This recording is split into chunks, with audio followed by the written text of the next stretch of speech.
Get your hands off me! What the hell? What is going on here? Get off me! Get it off me! Get it off!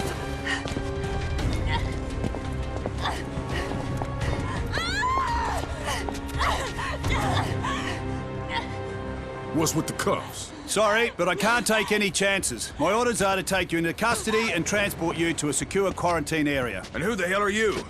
Lieutenant Colonel Samuel Hardy. Don't resist and you'll be fine. Dead Island Riptide may have been positioned by Deep Silver and developers Techland as a standalone sequel to the original Dead Island, but though it wasn't a numerical follow-up, from a narrative perspective it very much felt that way. The upcoming Dead Island 2 is, of course, going to feature a new cast of characters and a new setting, which means it'll be quite divorced from its predecessors where its story is concerned. But there's plenty about the characters of the universe and things such as the zombie virus outbreak and its origins that get more light shed on them than in Riptide. To that end, here we're going to follow up on our recent recap of Dead Island's story and cover the full story of Dead Island Riptide.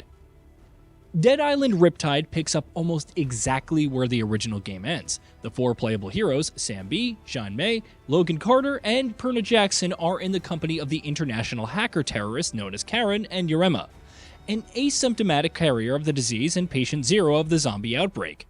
All six, all of whom are immune, are aboard a chopper as it flies away from the island of Banoi and makes its way to a military naval fleet nearby. When they land, however, they don't exactly get the warmest of welcomes. Upon landing, the heroes are met by two crucial characters in Sam Hardy, a colonel of the Australian Defence Force, and Frank Serpo, a hotshot civilian who, as it turns out, works for the Consultorium, the same organization that Karen works for, and was responsible for the whole mess on Banoi that served as the narrative backdrop of the original Dead Island.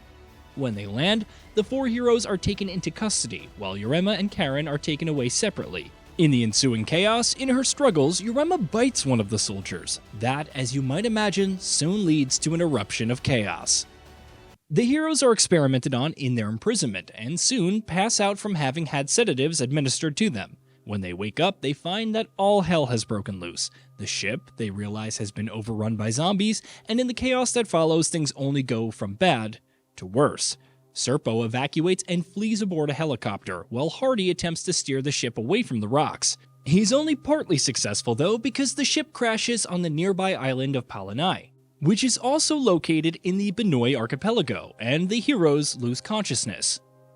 When they come to, they find themselves on a beach on the Palanai and are met by a woman named Harlow Jordan, a WHO researcher who tells them that this island too has been taken over by the zombie infection. Not long afterward, they once again cross paths with Hardy as well, who tells them that Serpo and the organization he works for intend to weaponize and sell the zombie virus, and that they also plan on nuking Palanai out of existence as a means of erasing any and all evidence. He tells the heroes that there is a military base located in the nearby city of Henderson, where they might be able to get some help. And so, the heroes head out for the city. But on the way, they also learn some other interesting details about the virus. They meet a researcher named Dr. Kessler, who tells them that in all likelihood it was an exposure to chemical weapons that led to the mutation and creation of the zombie virus, and that the exposure can also act as a mutagen to turn the virus into something even more dangerous and aggressive, even within those who are immune to it and carry the disease without any symptoms. The heroes get first-hand experience of that on the trek to Henderson as well, when they see an infected man called Wayne get exposed to chemicals and turn into a giant monster, before putting him down. The heroes themselves also get exposed to the mutagen and briefly go into an uncontrolled rage. When they regain control of themselves, they're informed by Kessler that if they avoid further exposure, they should be fine going forward.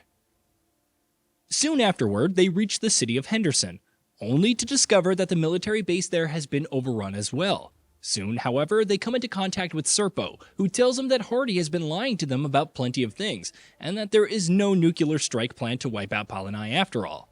He tells the survivors that he's ready and willing to send an evacuation chopper to rescue them, and that Hardy isn't worthy of their trust. Although Hardy, in turn, tells them that though he did indeed lie about the nuclear strike to kick them into action, Serpo only wants to evacuate the heroes because they're immune, and wants to keep experimenting on them and use them for his research. And that he and his organization have no interest in helping the rest of the population of Palanai. When Serpo arrived aboard his chopper, the ensuing face-off proves to be a pivotal one. Hardy, knowing that Serpo only intends to rescue those who are immune, attempts to board the chopper first, fearing that he might be left behind. But in response, he's shot down and killed by Serpo's soldiers. In response, the heroes shoot down the chopper with a rocket launcher. They then follow the trail of blood and destruction from the crash site and eventually meet Serpo again, who reveals some crucial information. That Harlow, the woman who claimed to be a WHO researcher, is actually immune, and that she is also a terrorist who is looking to steal the virus and sell it to the highest bidder. Serpo tells them that she can be found at a nearby quarantine zone where data on the zombie virus is being stored, and hoping to stop her before she can successfully enact her plan, they head to the zone as well. Is it a little stupid that they believe everything Serpo tells them? Sure, but the game's gotta move forward some way, right? And sure enough, when they do find Harlow at the quarantine zone, they find out that Serpo wasn't being honest with them after all, to no one's surprise except the heroes themselves. She tells them that the virus outbreak was started on Palanai on purpose as a means to test how dangerous and effective it is as a bioweapon, with the ultimate goal being to sell it off, and that there's no vaccine for it either. She also firmly believes that the heroes and anyone else who is immune cannot be allowed to leave Palanai, since they would prove to be too dangerous and could be used wrongly if they fell into the wrong hands, which could lead to the entire world being taken over by the zombie virus the way that Banoi and Palanai were. To that end, she injects herself with the mutagen, turning herself into a massive mutated monstrosity. To level the playing field, the heroes inject themselves as well. A fierce battle follows, but the heroes emerge triumphant and are able to defeat and kill Harlow. In the aftermath, the heroes find a boat and are preparing to leave the island for good, but not before a final confrontation with Serpo. The man finds them once again and admits that the outbreak was indeed orchestrated by himself and his organization.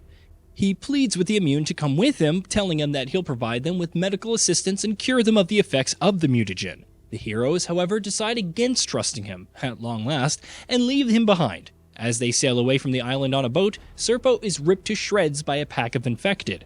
An epilogue scene tantalizingly hints that one or more of the heroes may have turned into mutated monsters owing to the effects of the mutagen. But that's never confirmed, and their fates are left ambiguous. And that's where Dead Island Riptide ends. Dead Island 2, which is out on April 21st, will be set 10 years after the events of the first game and Riptide. Set in a post-apocalyptic Los Angeles, it will star a completely new cast of 6 playable characters, though some characters from the original game, like Sam B, will be returning in an unknown capacity. How much of a role will they play, and how strongly connected will the sequel story be to its predecessors? That remains to be seen, but thankfully, at long last, we don't have to wait too long to find out. Hey, did you know that we at Gaming Bolt upload new videos every day? Stick around, drop a like, subscribe, and hit that bell, and let us know what kind of content you'd like to see in the future with a comment below.